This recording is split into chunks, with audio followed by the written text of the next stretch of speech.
It was a marvelous and advertising day to my fellow buddies and to my dearest instructor. I am Christine with a K, not a CT OCON, and welcome to my educational vlog for today's video. Stay tuned and enjoy watching, everyone. We often ponder our past as Filipinos. Our desire to learn more about the past is fueled by our frequent thoughts in our centers, history, in the regions of our culture, traditions, knowledge, bloodlines, and many other things. Fortunately, this is the subject of our today's vlog, providing you with an educational vlog that will certainly provide you with a wealth of knowledge and insight. Without further ado, we should know first the meaning of history.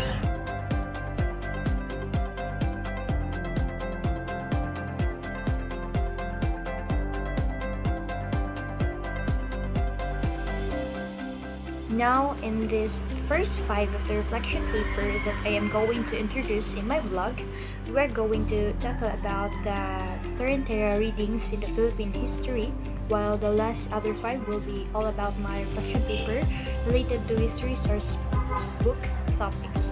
Let's start!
In some ways, a certain history's some disadvantages is that it has a lot of sources and different authors or historians who wrote it, and many confused of people around the world and mostly here in the Philippines.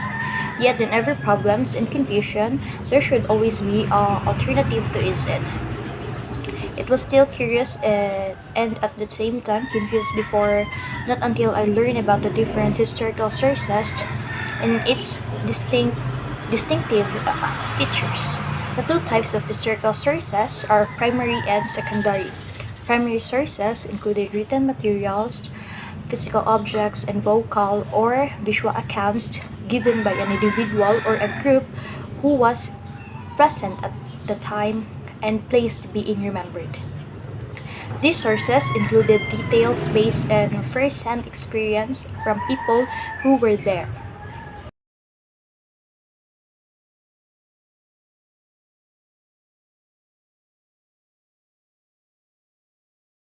Furthermore, a primary source gives you immediate access to the subject of your research. Secondary sources offer second-hand information and viewpoints from other researchers. Journal articles, scholarly publications, and review papers are a few examples. A secondary sources lists, summarizes, or explains primary sources. There are some additional sources that we classified as tertiary sources. These are the sources of the catalog, summarize, arrange, compile, or digest other sources. When a reference book or textbook's main object is to list, summarize, or simply repackage concept or other information, it is referred to as a tertiary source. To further clarify, some historical confusion related to sources such as fossils and artifacts, archaeological records mention preserved human remains, their occupations, and the environments in which they lived. The Philippines' largest sites for excavation, the Calomans toe bone, which dates to 67,000 BCE, and the Tabon-man's activities that the environment in which they lived. On the other hand, there are examples of preserved human remains, together with their teeth and toe bones. The Philippines saw the largest excavations, the skull cap of the Tabon man, and the toe bone of the Caloman. Other archaeological records are typically found as objects or fossils.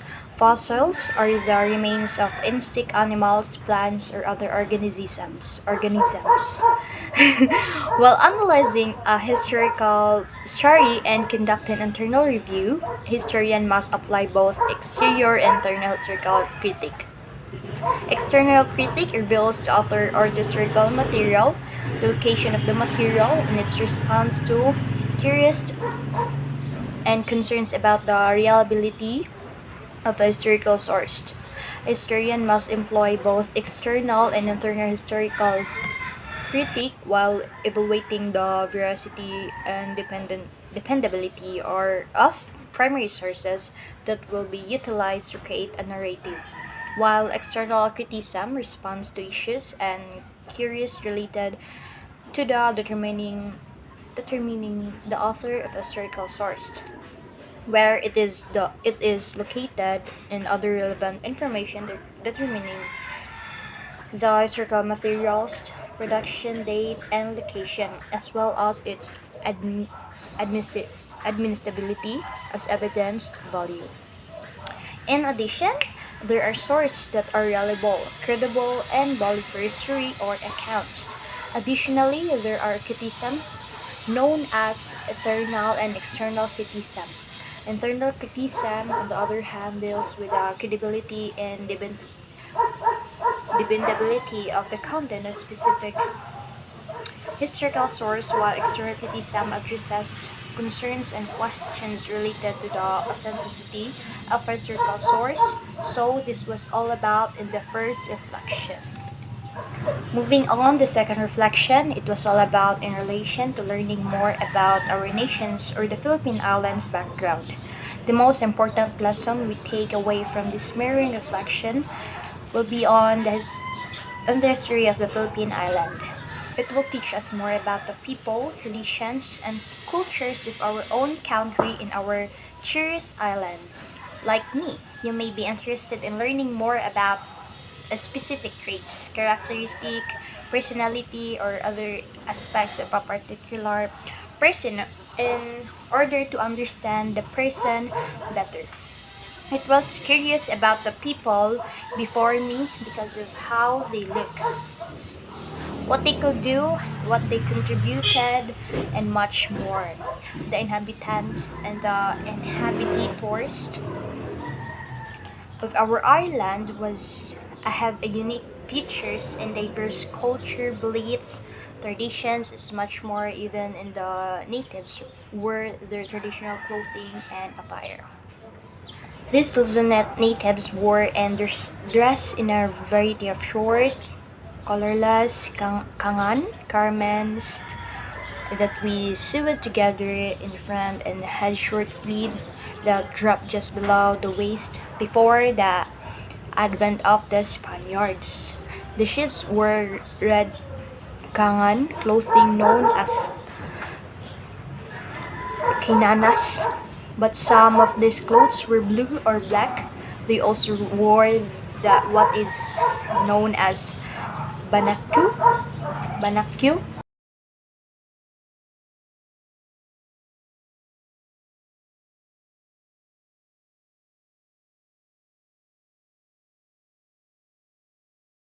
a narrow fabric to bind their foreheads and the temples as they walk barefoot, bare-legged, and with their heads exposed. Also, Native American principles and lordship were passed down through the male line, through father and son succession, and through the descendants of those men. Brothers and distant relatives succeed if they were not present. It was their duty to rule and care of their people and adherents, to provide for their needs and advance their interests. The chiefs were helped in their flight and journeys as well as with the tilling, sowing, fishing, and building of their homes. The presents they received from their subjects were to be held in high respect and devotion. In addition, the people of these islands fall into one of their categories, each of which has its own government, chiefs of whom we have previously spoken, Tinamogas. There were various classes of slaves. Some, like one we carry, were for various forms of labor and slavery. Furthermore, the indigenous people followed the same traditions and customs that had been passed down from the generation on the islands. There were no written regulations among them. The traditions of several provinces varied in some ways from those of others. They did concur that, for the most part, the same usage were adhered across all islands, unless they were committed by a Tinamoga against a female chief. Concubinage, rape, and incest were not considered in any way. Long-term concubinage between a married man and his wife's sisters was a highly regular occurrence. In matter of religions, before, more brutally and blindly than in other area, the indigenous behaved in matters of religion, because they were not only pagans but also had no fixed beliefs and made no attempt to grasp God via reason. Typically, the devil would utilize their blindness and countless errors to deceive them. Those islands, there were no temples, no residences where people would frequently worship idols. Rather, each person made his or her own anetos without adhering to any prescribed ritual or technique. They didn't have any priests or other clergy to deal with religious issues. Save from a small group of elderly individuals known as Catalonas, they were able to keep the other people in the dark because they were skilled witches and sorcerers. As the latter described their needs and desires to these sorcerers, the Catalanas told them various extra carbs and costumes because persons in higher social positions in the past had more freedom to dominate, control, and do as they pleased, while others beneath them may serve as their slaves.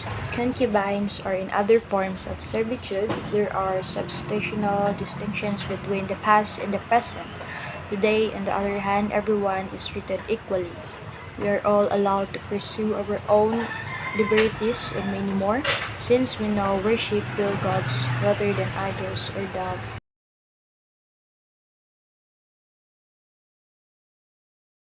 Are very different from those of this past. Next was all about my third reflection. It's all about the Manangal jar. As far as I have known, this is an ancient jar that they have been discovered and it's existed long time ago. I've learned that Neolithic burial site from 890 to 710 BC contained a second burial jar known as the Manangal jar. A part of the Tambon Caves, Manangal Cave is situated in Lipon Point, Palawan. Significant symbols and the cover's top handle represent the spirit's journey to the afterlife.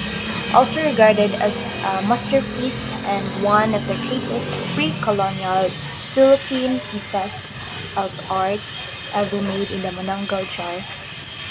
It has been identified as item 64 NO274 by the National Museum of the Philippines, which has designated it as a national treasure.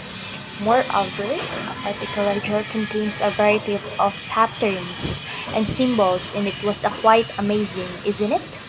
Also, the elaborate design and fine lines of Manananggal jar are evidence of the early Filipinos' artistic talent. These designs demonstrate the Filipinos' common Austronesian ancestry despite the variety of their culture practices. Imitate painted curvilinear scroll patterns are carved into the Manananggal jar's upper section and cover. The lid of this Manananggal jar depicts waves, which indicates that it is a product of the San Juan cultural ceramic heritage. These are individuals who traveled east to west from the Borneo Palawan region to southern Vietnam.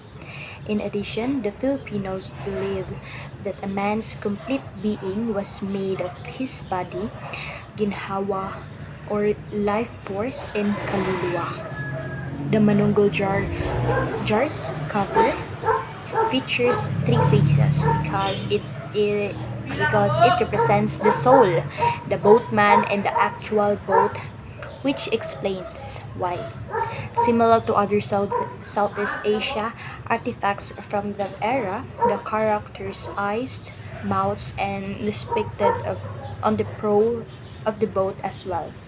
Two people journeying to the afterlife are represented by the two persons in the boat. An obvious illustration of a culture connection between the archaeological past and the ethnographic present is seen on the other cover of Manananggal jar. It also represents the ancient Filipinos' faith in an afterlife. And this was the all fascinating facts about Manananggal jar. Forward to the fourth reflection paper, the discussion in this part will be all about the Laguna copper plate. I didn't know anything about the copper plate from Laguna before, but since I was curious, I started finding information about it. I was fascinated about a Laguna copper plate since prior to reading the text on it. It was unable to understand what is actually accomplished. The Laguna copper plate inscription was discovered to be an official acquaintance inscribed in the Saka year 822 in a copper plate after that. According to the reading I did, the Philippine Islands have never before had a calendar dated document, and this one is the first near the Lupang River's mouth in Wawa, Lumban, Laguna, the Philippines. A laborer found the plate in 1989. As what I have found out, also a thin piece of copper measuring roughly 20 by 20 centimeters, known as the Laguna copper plate, was discovered in the late 1980s. According to reports, as the Laguna copper plate was discovered in the late 1980s, according to reports, mechanical conveyor digging activities in the Lumbang River led to the discovery of this object, which is located in the province of Laguna. East of this province is Manila, the nation's capital. It's interesting to note that researchers didn't come upon the Laguna copper plate until 1990, when the National Museum in Manila accepted a purchase offer following unsuccessful attempts to market. In addition, in 1992 paper, Postma noted the following. Also, some people claimed without being questioned, that they had seen a piece of copperplate which inscriptions identical to the LCI Laguna copperplate inscriptions. Around the same time, after viewing a photo of LCI in 1987. However, its significance was not appreciated at the same time, and it's improbable that the potential second page of the LCI wound up in a nearby junkyard was permanently lost to history. In relation, the inscription first line contains a date, Hail, according to the astronomer, the fourth day of the dark half of the moon fell on the Monday in the Saka year 822. The months of March and April, the Kushan Emperor Kanishka is said to have ascended during the beginning of the Saka era, which has its roots in India. The year 822 is thought to be equivalent to the year 980 in the Gregorian calendar. We are now in the last fifth part of reflection paper in the Tarantara, readings of the Philippine history, and we will going to talk about the KKK. In this discussion, we will be going to be all familiar with the KKK. We owe our independence to the bravery and commitment of the fallen soldiers who fought for it. As a result, we are genuinely free today. As a Filipino, I felt incredibly privileged to have known these heroes who would have risked their lives to save the lives of our loved ones in the country. It is a history that we will never forget. I can identify with them in that they are willing to sacrifice anything for love, whether it be for God, friends, family, or a specific someone. The KKK, also known as Kataas-taasan, Kagalang-galangang Katipunan ng mga Anak ng Bayan, or simply Katipunan, was established here to promote the colony's independence from Spain. They established the first two triangles, a three-man unit designed to ensure that no more than two members were known to any other member at any time. The triangulo or tungko evolved into the Decalogue, in which Bonifacio defines the duties of the KKK, was not published during Bonifacio's lifetime but has since been reproduced in textbooks and is inscribed on monuments. The Old Testament is plainly referenced, and the injunctions content is similar to that one of the Programa. The Gran Orient Espanol contains the Condigo Musinico and Musinica. The Condigo, for example, begins similarly with the directive to haste the Creator, and similarly extols compassion and affection for one's neighbors. It too exhorts lodge members to remain calm, to be guided by reason, and to assist one another, even at the expense of one's life. And it too states that members who violate their commitments will be punished. The fundamental distinction between the Bonifacio Decalogue and the Masonic Credo relates to ultimate goal. According to the Programa of the Grand Orient, the sole purpose of Masons is to promote charity and philanthropy among free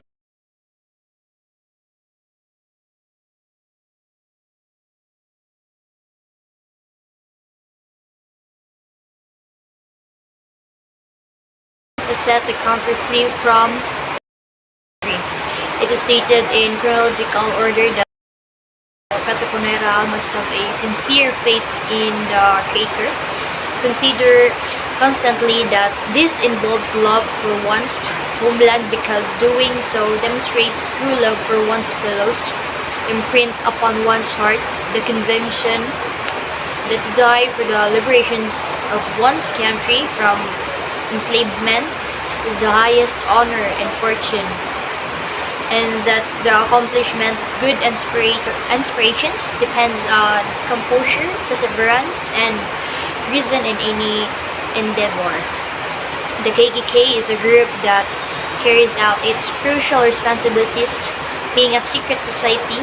The Katipunan expected its members to uphold the highest level of secrecy and conform the social mores.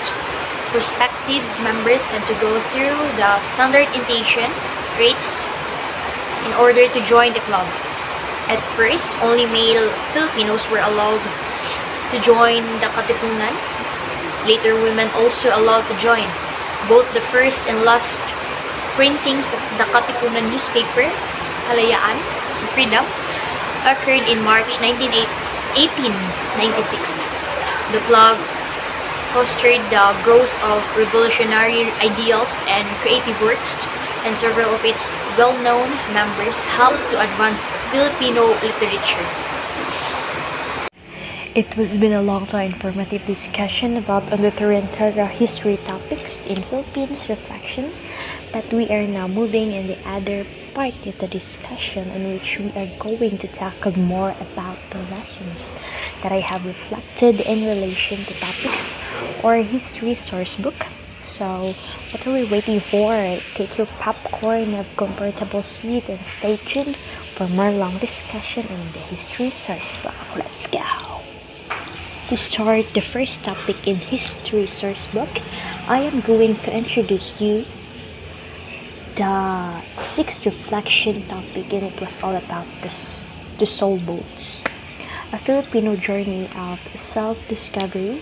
In this topic, it discusses the tradition of boat coffin burial, which dates back to ancient Southeast Asia, in which a person's remains are interred in a coffin made from wood that has been cut out in the shape of a boat.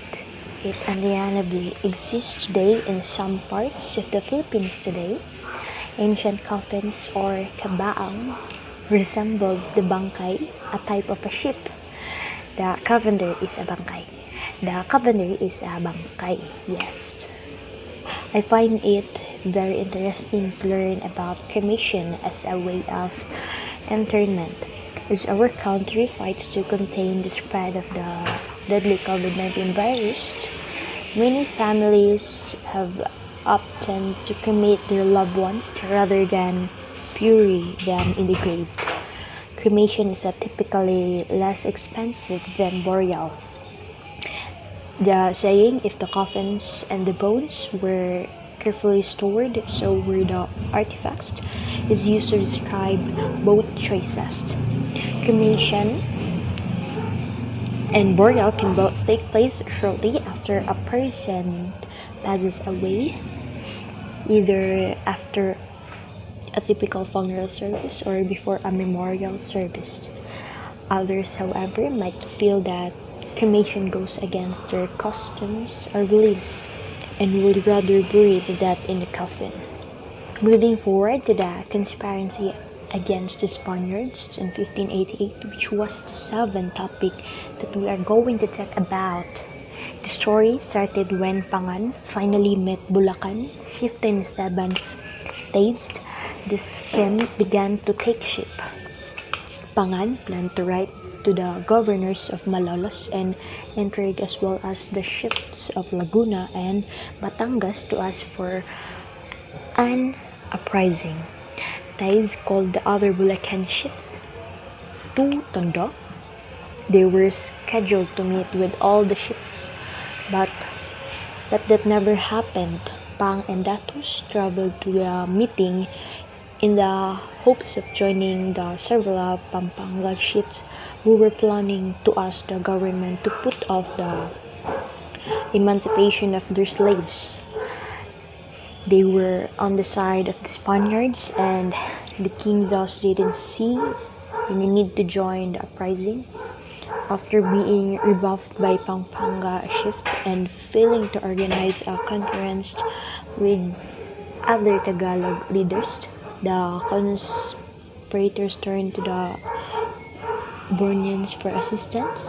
Many Dominicians opposed Spanish rule because being frightened under desire for independence and dominance. The slaves declining submission to the datus, in such case all of the conspirators met in a secret over the course of 3 days, pretending to their friends and families that they were just celebrating and drinking when they were actually meeting to organize their ingenious operation.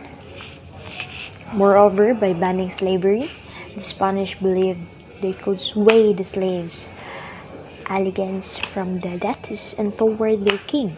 The shared experience of remembering the good old days before the Spanish conquest resulted in the development of a strong feeling of community.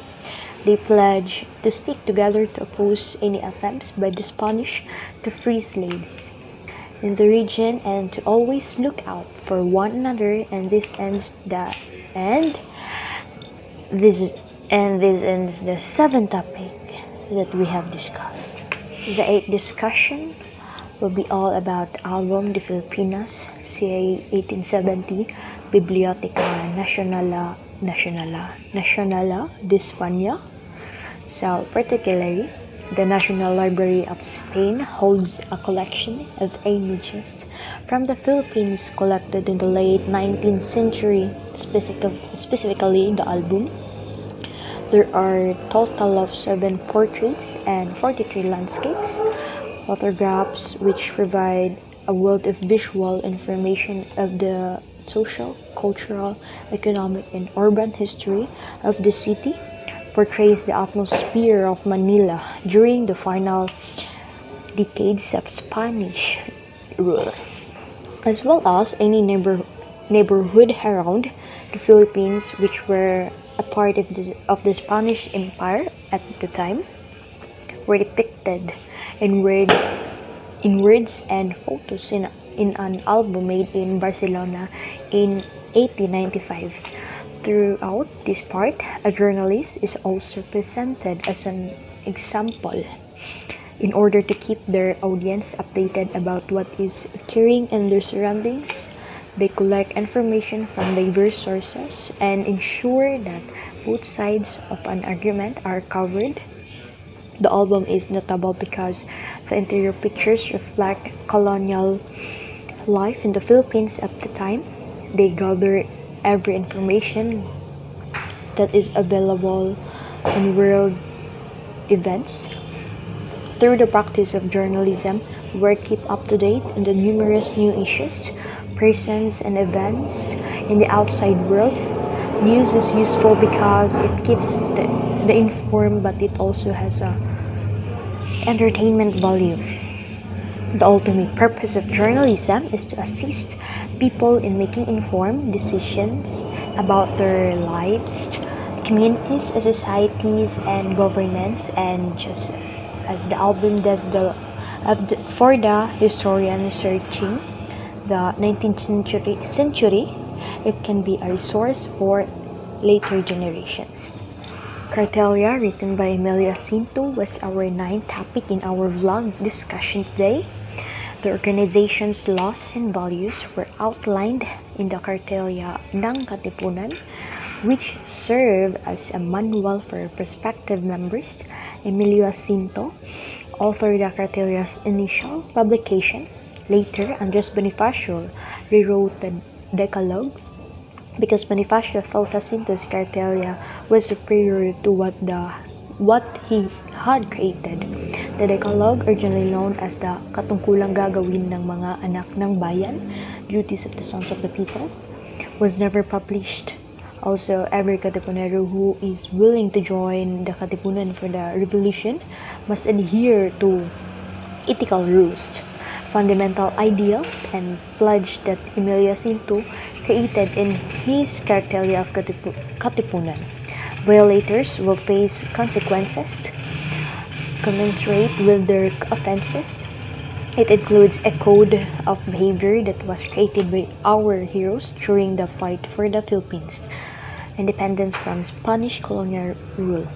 It was created by Emilio Jacinto and contains ideas about moral principles, significant values, and an oath that each Katipunero who wishes to join the group must uphold. Anyone who violates this principle will be punished. This indicates the Filipinos of that time were intellectual revolutionaries who fought for morally rigorous and admirable service. Without them, we won't be able to inherit the fortitude and bravery of a true Filipino. Every Katipunero must embody the qualities and self-reflection expressed in the Katipunan Cartelia. This demonstrates to us that we ought to live moral lives. Being a good example to others has an impact on them. This implies that everyone is equal, regardless of whether they have light or copper skin today. People like to laud those with light complexion because it is attractive, but we should also educate themselves about the criteria of Katipunan. We are all done with our discussion in this video. I hope you have learned a lot in our vlog today. Stay humble, positive, healthy, and educated. Once again, this is me, Christine, with a K, not a C, the OCON, leaving you a message. Education is powerful because education is the most powerful weapon which we can use to change the world. Have a blissful day, everyone. God bless you all. Ciao.